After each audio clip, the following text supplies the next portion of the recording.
भ्रष्टाचार करणाऱ्याला तुरुंगामध्ये जावंच लागेल, कायदा आणि सुव्यवस्थेचे धिंडवडे उडवण्याचं काम संजय राऊत यांनी केलेलं होतं असा आरोप खासदार नवनीत राणा यांनी केलेला आहे।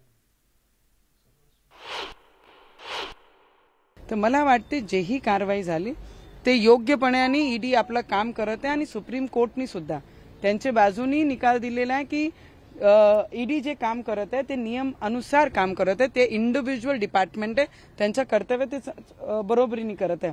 पण माझा एक प्रश्न आहे की जे महाराष्ट्राचे गोरगरिबांचे पैसे जर एखादा व्यक्ती या पद्धतीने मिसयूज करत असेल तर त्याला सजा झाली पाहिजे की नाही पाहिजे। मग मी असो की कोणी तिसरा व्यक्ती असो त्याच्यासोबत ईडीनी असा व्यवहार केला पाहिजे की नाही केला पाहिजे।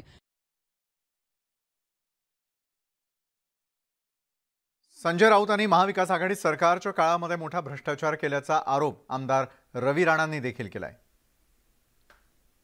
संजय राऊतला जे रात्री अटक झालेली आहे, संजय राऊतांच्या ज्या कंपन्यांमध्ये असलेले हिस्सेदारी, अनेक बिल्डरांना पोचवलेला फायदा, अलिबागमधली असलेली प्रॉपर्टी, पत्राचालमध्ये असलेली इन्व्हेस्टमेंट आणि मुंबईमध्ये असलेले मोठ्या प्रमाणात त्यांनी घेऊन ठेवलेले फ्लॅट, अशा अनेक कंपन्यांसोबत त्यांचे धागेदोरे मिळेल आणि हेच धागेदोरे अनिल परब सुद्धा येणाऱ्या काळामध्ये भविष्यामध्ये जेलामध्ये जाईल।